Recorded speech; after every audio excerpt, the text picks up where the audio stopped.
Hare Krishna. Greetings and welcome to me and यूटारो हिंदी। आज का हमारा टॉपिक है आज सुबह की उनकी दिल की बातें। सुबह सुबह कोई आपके बारे में क्या सोच रहा है, ये हमारा टॉपिक और हम कर रहे हैं reading general collective Hindi tarot. ठीक है, तो हमने लिए फिलहाल यहाँ पे चार ऑब्जेक्ट्स हमने लिए हैं, दो टैरो दो रैकल। रीडिंग होने वाली है for all signs Aries to Pisces में से लेके मीन तक।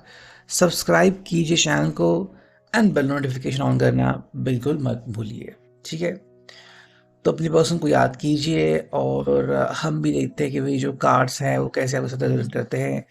Do like and share the video. ठीक है, तो याद कीजिए अपने पर्सन को और देखिए कि भाई कार्ड जो है वो कैसे कनेक्ट करते हैं, बिकॉज ये है जनरल कलेक्टिव हिंदी रीडिंग। सो कुछ बातें या बहुत सारी बातें एज पर योर सिचुएशन आपके साथ रेजोनेट कर सकती हैं। ठीक है, ये बात ध्यान में रखें। हमने किए हैं कार्ड्स की shuffling and here we go. जो पहला कार्ड है वो है द हैंगमैन। ओके, पहला ही कार्ड द मेजर अरकाना, वो भी द हैंगमैन। चलो ठीक है, कोई बात नहीं। सेकेंड जो कार्ड आ चुका है वो सिक्स ऑफ सॉर्ड्स की एनर्जी। जेमिनी, लिब्रा, एक्वेरियस, मिथुन, तुला, कुंभ राशि। थर्ड जो कार्ड आ चुका है वो है नाइन ऑफ सॉर्ड्स की एनर्जी। ओके चलो, एंड फोर्थ जो कार्ड मिला है वो है नाइन ऑफ वॉन्ड्स की एनर्जी। तो 9 नंबर 2 बार आ चुका है, आप इसको भी चेक कर सकते हैं गूगल पे। देखो, शुरुआत हो चुकी है पहले ही द मेजर अरकाना से, चुकी थी हैंगमैन। सेकंड है सिक्स ऑफ सॉर्ड्स की एनर्जी कि भाई एयर साइन। देखो, ये पर्सन जो है ना वो कोई भी डिसीजन मेकिंग प्रोसेस नहीं कर रहा है। अगर आप उनसे कुछ एक्सपेक्ट कर रहे हो कि भाई आप छोटा ही सही डिसीजन ले लो, तो वो उस डिसीजन में भी उनको शायद लग रहा है कि मैं कोई गलती कर दूं या फिर देर हो जाए या फिर कि भाई मेरी चॉइस गलत हो जाए, तो वो गलती के कारण या फिर गलती की गुंजाइश के कारण अपना चॉइस कर नहीं रहे हैं। इसका मतलब ये नहीं कि इनकी कोई चॉइस नहीं है, उनकी चॉइस है।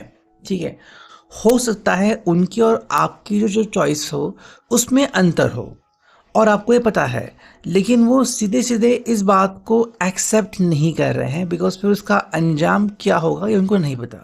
सो इन शॉर्ट अगर हम कहें तो भी किसी बात को लेकर वो परेशान तो है, लेकिन अपनी चॉइस आपके सामने थोप नहीं रहे या फिर रख नहीं रहे कि भाई ये है मेरी चॉइस, ये है फाइनल मेरा आंसर और ये नहीं बदलेगा। तो बस अपनी बात को लेके वो अड़े नहीं है, बल्कि कहीं ना कहीं घुमा फिरा रहा है कि भाई मेरा आंसर ये हो सकता है, मेरा आंसर वो भी हो सकता है ना। तो ऐसे वो जवाब आपको दे रहे हैं। हालांकि अगर हम सेकंड कार्ड देखें सिक्स ऑफ सॉर्ड्स की एनर्जी, तो एक घुमा फिरा के वहीं पे आ जाते हैं। मतलब अगर आप कह रहे हैं ठीक है भाई तुमने मुझे आंसर दिया गोल गोल घुमा के, अब तुम मुझसे क्या एक्सपेक्ट कर रहे हो, तो वो गोल गोल घुमा रहा है आपको। ठीक है, एंड इसके पीछे जो रीज़न है वो हो सकता है कि डर का माहौल, कि कहीं आप इनको छोड़ के ना जाए या फिर आप इनसे गुस्सा ना हो, आप इनसे नाराज़ ना हो और आप इनका जो कम्युनिकेशन है लाइक व्हाट्सअप हो गया, फ़ोन कॉल हो गया, वो बंद ना करें। तो वो घुमा फिरा के वही बात पे आके रहता है कि भाई ठीक है मैं ये मान लेता हूँ वगैरह, बट अगेन कोई सवाल उठाते हैं एंड तो ये चीज़ें जो है वो होती रहती है। ठीक है, कि समवेयर उनको लगता है कि भाई मेरी बातें सही भी है और आपकी बातें सही भी है, मेरी कुछ बातें गलत भी हैं, आपकी कुछ बातें गलत भी है, लेकिन वो मुंह पे वो डायरेक्टली ऐसी बातें नहीं बोलना चाहते, बल्कि घुमा फिरा के वही बात फिर लॉजिकली यहाँ वहाँ गोल गोल गोल गोल घुमा फिरा रहे हैं। ठीक है, थर्ड जो कार्ड है नाइन ऑफ सॉर्ड्स की एनर्जी।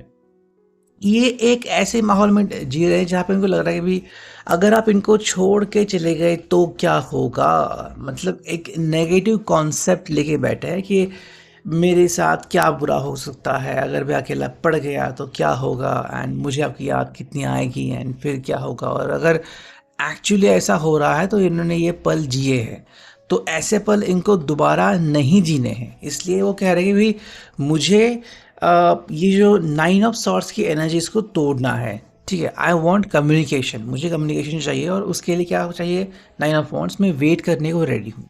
ठीक है, कि आपका जो भी आंसर हो, अगर आपको और ज़्यादा समय लगने वाला है आप ले लीजिए बिंदास, कोई इशू नहीं, बट आई वॉन्ट आंसर, और वो भी सकारात्मक पॉजिटिव आंसर। मुझे कोई भी नेगेटिव आंसर आपसे एक्सपेक्ट नहीं है, बिकॉज अगर वो आ गया तो मैं अंदर से टूट जाऊंगा। ठीक है, तो ये आपसे कोई पॉजिटिव आंसर एक्सपेक्ट कर रहे हैं।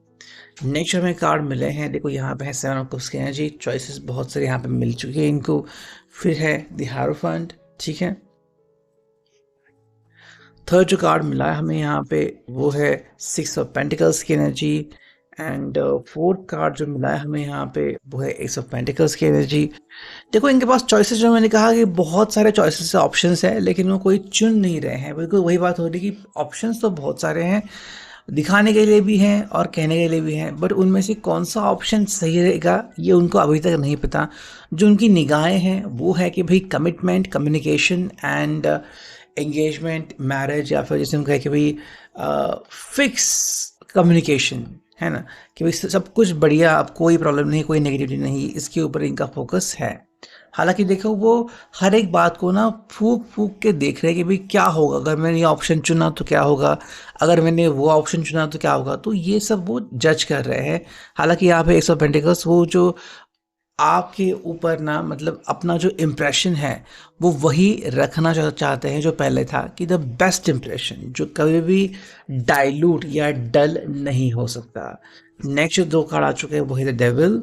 एंड एक और कार्ड अगर हम चुनते हैं तो ये आ चुका है, देखो, नाइट ऑफ पेंटिकल्स। तो सिंपल यहाँ पे पर्सन कह रहे हैं कि देखो भाई, मैं तो भाई ऑप्शन जो है ना वो जान बूझ के चुन रहा हूँ अभी, ओके। और बहुत ज़िद्दी है ये पर्सन, एंड बहुत ज़िद्दी है, मतलब ऐसा नहीं कि आपको अच्छा लगे तो मैंने कोई ऑप्शन चुन लिया, नहीं, वो धीरे धीरे से, लेकिन थोड़े से आपको मैनिपुलेट ज़रूर कर रहे हैं, बिकॉज डेविल की एनर्जी है तो थोड़ी सी मैनिपुलेटिव होती है। लेकिन देखो नाइट ऑफ पेंटिकल्स है यहाँ पे, उनका काम है कि भाई आपका दिल वापस से जीत लेना कुछ भी करके, तो वो बात यहाँ पे चल रही है। अगर हम देखते हैं यहाँ पे कि हमें सेकंड टैरो से क्या कार्ड्स मिलते हैं, करते हैं कार्ड्स की शफलिंग। दो कार्ड आ चुके हैं, देखो यहाँ पे है 6 ऑफ वॉन्ड्स की एनर्जी, जो कि आप आई थिंक यहाँ पे देख सकते हो क्लियरली। सेकेंड जो कार्ड यहाँ पे आ चुका है वो है 4 ऑफ पेंटिकल्स, ठीक है। चलो और दो कार्ड्स हम चुनते हैं यहाँ पे। थर्ड जो कार्ड आ चुका है वो है द टावर। एंड एक ओके यहाँ पे एक फोर्थ कार्ड भी है जो कि है एस ऑफ कप्स, ठीक है। चलो अगर हम देखते हैं यहाँ पे, तो शुरुआत हो चुकी है 6 ऑफ वॉन्ड्स से, साथ में ही यहाँ पे 4 ऑफ पेंटिकल्स। तो देखो कार्ड्स तो बहुत बढ़िया है, बिकॉज इनको देखो क्या चाहिए ना, कि आपका साथ चाहिए और सपोर्ट चाहिए, कि सब कुछ बढ़िया हो and there should be no issue, कोई प्रॉब्लम नहीं होना चाहिए, और ये उनका फोकस है यहाँ पे। हालांकि देखो यहाँ पे 4 ऑफ पेंटिकल्स, तो क्या कर रहे हैं ना, कि अगर मुझे लगता है कि परिस्थिति अगर ऐसी ही रही तो बढ़िया होगा, तो मैं उसको वैसे ही रखूँगा। थोड़े बहुत चेंजेस करेंगे, लेकिन ज़्यादा चेंजेस वो अपनी तरफ से नहीं होने देंगे। हालांकि यहाँ पे एस ऑफ कप्स और यहाँ पे द टावर, तो उनको लगता है कि एकदम से, जो कहते हैं ना कि एकदम रियलाइजेशन होना कि पता नहीं अब आप क्या कहोगे, तो ये आपके ऊपर फैसले थोप रहे हैं कि अब जो भी जवाब देना है आपको देना है, मैं तो चुप बैठूंगा। मेरे हिसाब से भाई इमोशनली सपोर्ट तो मेरा है ही, बट क्या सपोर्ट आपका रहेगा वो आपको पता। तो आपको अगर मुझे सपोर्ट करना आप कीजिए, नहीं करना तो फिर आपको जो सही लगता है आप मेरे सामने वो जवाब दे सकते हो, ठीक है। दो जो कार्ड यहाँ पे आ चुका है, देखो यहाँ पे है pleasure seekers, okay. And second जो कार्ड है वो है लव। तो सिंपल कार्ड है यहाँ पे, देखो ये पर्सन क्या कह रहा है कि इनके लिए ना प्रेम एक भावना है और इसकी वो कदर करते हैं, और कह रही है देखो भाई ये मेरी तरफ से है, बट आपकी तरफ से ये लव है, लाइक है, हेट है, या फिर कोई और इशू है। तो आपको देखना होगा कि कौन सी प्रॉब्लम आपको सता रही है, या फिर क्या है आपकी तरफ से इश्यूज, ये वो जानना चाहते हैं। और अगर हम दो कार्ड लेते हैं, देखो यहाँ पे हैं विडोर, ठीक है। एंड एक और कार्ड अगर हम चुनते हैं तो ये आ चुका है लवर। तो अगर किसी का डिवोर्स का इशू चल रहा है, या फिर ये पर्सन अगर में भी अपने उसका कोई एक्स था वगैरह वगैरह, तो कह रहे हैं भाई देखो भाई ज़िंदगी में मैं आगे बढ़ना चाहता हूँ and I want a specific communication from you. तो आपकी तरफ से उनको एक सपोर्टिव स्टेटमेंट चाहिए कि भाई यू शुड लव देम, और आप उनके साथ हो, ठीक है। फाइनली देखते हैं कि हमें यहाँ पे क्या मिलता है फ्रॉम फॉर्चून कुकीज। जो पहला कार्ड है वो है लक, ठीक है। एंड सेकेंड जो कार्ड यहाँ पे आ चुका है, जस्ट मिनट, ये आ चुका है मैनिफेस्टेशन। तो देखो ये क्या कर रहे हैं कि सोच रहे हैं कि भाई मेरा लक कैसे बढ़ेगा या फिर मेरा लक जो है वो कैसे काम करेगा, और वो बहुत कुछ सोच रहे हैं और उसके लिए प्रार्थनाएं कर रहे हैं। तो मैनिफेस्टेशन तो हो ही रहा है हर बात की, भाई आपने हाँ कहना चाहिए, आपने ये करना चाहिए। तो ये बातें वो बार बार कई बार डायरी में लिखते हैं, खुद को बोलते हैं, रियलाइज करते हैं। तो कई बार ये चीज़ें एक्चुअली में मैनिफेस्टेशन करने में मदद करती है। तो ये है अभी की reading. I hope it will resonate.